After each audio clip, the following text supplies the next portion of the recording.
तो आप सभी लोग ने हॉस्टल लाइफ और कॉलेज लाइफ के बारे में तो बहुत सुना होगा, लेकिन आज हम बात करेंगे कैडेट लाइफ की। और मैं अपना एक्सपीरियंस शेयर करूंगा एंग्लो ईस्टर्न मैरीटाइम एकेडमी का, जहां से मैंने कंप्लीट करी थी अपनी प्री सी की ट्रेनिंग। इस वीडियो में हम बात करेंगे हमारी हॉस्टल लाइफ कैसी थी, हमारा डेली रूटीन कैसा होता था, वहाँ का फूड एंड मैथ्स किस तरह का था, और लास्ट में वहाँ पे सेलिब्रेशन और इवेंट्स किस तरह मनाए जाते थे। तो हेलो एस्पिरेंट्स, मेरा नाम है Adarsh and welcome to the YouTube channel of मरीनेस्ट, India's most loved platform for the preparation of IIBCT and sponsorship. तो इस वीडियो को शुरू करते हैं बिना किसी देरी। तो सबसे पहले बात कर लेते हैं एमा की ब्यूटी के बारे में। देखिए, आपने रील्स में और यूट्यूब की वीडियो में काफी बार एमा की ब्यूटी को देखा ही होगा। एमा की ब्यूटी सबसे ज्यादा बढ़ जाती थी मॉनसून के टाइम पे। जी हाँ, तो अब वीडियो में आगे बढ़ते हैं और मैं आपको बताता हूँ कि हमारा डेली रूटीन किस तरह होता था। तो हमारे दिन की शुरुआत होती थी सुबह के 5:30 से। अलार्म बजता था, हम सबको उठना पड़ता था। सुबह 6 बजे हमें जाना होता था मॉर्निंग मस्टर के लिए। अब आपके मन में डाउट आ रहा होगा कि ये मस्टर क्या होता है। तो मस्टर एक सिंपली एक रोल कॉल है, जहां पे कैडेट्स को असेंबल होना होता है।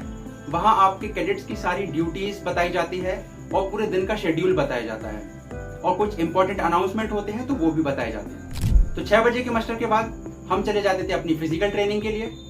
तो वहां से वापस आने के बाद हम जाते थे ब्रेकफास्ट के लिए। ब्रेकफास्ट का टाइम सारे डिविजन्स का आधा घंटा ही रहता था।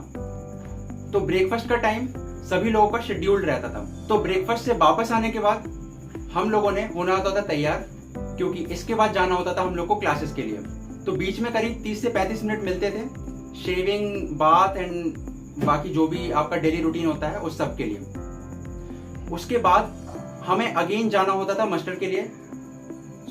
एक बार सुबह मॉर्निंग में मस्टर हो जाता था, अगेन दूसरा मस्टर मॉर्निंग में ही किया जाता था। उसका टाइमिंग 8 बजे से होता था। अब रेडी होकर मस्टर में गए, मस्टर से फिर हम जाते थे सीधा क्लासेस के लिए। क्लासेस हमारी शुरू होती थी सुबह के 9 बजे से, सुबह के 9 से शाम को 5 बजे तक। अब आपके मन में ये डाउट आ रहा होगा कि ये 9 से 5 के बीच में क्या होता था, कोई गैप वगैरह, कोई ब्रेक वगैरह होता था। तो हमें 11 बजे एक टी ब्रेक मिलता था और 1 बजे हमारा लंच ब्रेक होता था। तो शाम को 5 बजे जैसे हम वहां से क्लासेस से छूटते थे, तो वापस आके हॉस्टल में अपना बैग वैग रख के पीटी रग में चेंज करके हम चले जाते थे अपने स्पोर्ट्स के लिए, क्योंकि ये सारा टाइम स्पोर्ट्स के लिए रहता था। 2 घंटे मिलते थे स्पोर्ट्स के लिए। अब सारे कैडेट्स का ना अपना अपना इंटरेस्ट रहता था। जैसे मैं अगर पर्सनली अपना बताऊं तो मैं चला जाता था जिम के लिए, और बाकी जो मेरे दोस्त थे वो किसी अदर स्पोर्ट्स के लिए चले जाते। अब जिम एंड स्पोर्ट्स के बाद हमारा हो जाता था डिनर का टाइम 7 बजे से। तो 7 बजे से डिनर के बाद हम लोग को नाइट में अगेन मस्टर होना होता था, जिसमें अगले दिन का ड्यूटीज, शेड्यूल और जो भी कोई इंपॉर्टेंट अनाउंसमेंट होते थे वो सब बताया जाता था। और वहां से छूटने के बाद हम लोग अपने हॉस्टल्स में वापस आते थे और थोड़ा बहुत टाइम फैमिली को देते थे, फोन वगैरह कर लेते थे, और 1 घंटा करीब हम अपनी सेल्फ स्टडीज को देते थे। और 10 बजे हो जाता था हमारा लाइट आउट, जिसमें हमें लाइट्स ऑफ करके सो जाना होता था। जो कैडेट्स नहीं सोते थे उनके लिए कुछ अलग ही पनिशमेंट रखा जाता था। तो हमने बात कर ली हमारे डेली रूटीन की और एमा की ब्यूटी के बारे में। अब हम बात कर लेते हैं कि यहाँ इवेंट्स कौन कौन से होते थे।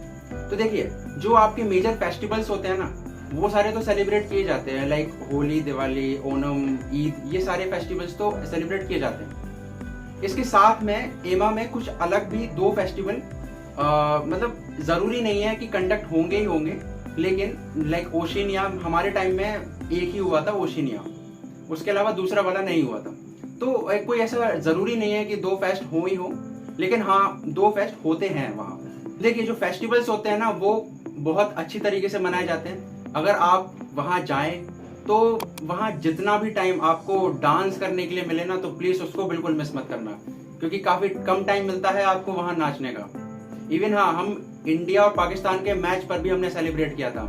तो अब वीडियो में आगे बढ़ते हैं और जान लेते हैं कि यहाँ पे फूड वगैरह कैसा रहता था। तो देखिए, फूड जो था वो काफी अच्छी डिसेंट क्वालिटी का रहता था। और एक दिन जिसका हम सभी बहुत ज्यादा इंतजार करते थे वो रहता था थर्सडे, क्योंकि इस दिन होता था स्पेशल, जो कि कॉन्टिनेंटल फूड होता था। सबसे अच्छी चीज जो थी वो आइसक्रीम रहती थी। तो इसी के साथ हम बढ़ चुके हैं वीडियो के एंड में। एंड आई होप कि आपको काफ़ी कुछ जानने को मिला होगा इस वीडियो से। अगर आप भी परेशान हो रहे हैं कि आपने IMUCT की और स्पॉन्सरशिप की प्रिपरेशन कैसे करें, कहाँ से करें और एक अंडर 4000 रैंक कैसे लेके आएँ, एंग्लो ईस्टर्न जैसी बड़ी कंपनी की स्पॉन्सरशिप कैसे क्लियर करें, अगर ये सारे डाउट आपके मन में आ रहे हैं ना, तो चिंता करने की जरूरत नहीं है। मरीन एज ऑलरेडी अपना बैच लॉन्च कर चुका है फॉर फैब बैच प्रिपरेशन, और आप जाके उस फॉर्म को फिल करिए और रजिस्टर करिए अपने आप को, जिससे कि आप फैब बैच की अपनी प्रिपरेशन स्टार्ट कर सकें। अगर इसके अलावा भी आपके मन में मर्चेंट नेवी से रिलेटेड किसी भी तरीके का कोई भी डाउट है तो चिंता बिल्कुल मत करिए। डिस्क्रिप्शन में मैंने एक गूगल क्वेरी फॉर्म का लिंक दिया है, जहां पे आप अपना गूगल फॉर्म फिल करेंगे, हमारे मेंटर्स आपको विद इन 24 आवर्स कॉल करेंगे और आपके जो भी डाउट है सारे डाउट को क्लियर करेंगे। तो आई होप कि ये वीडियो आपको काफी ज्यादा अच्छा लगा होगा।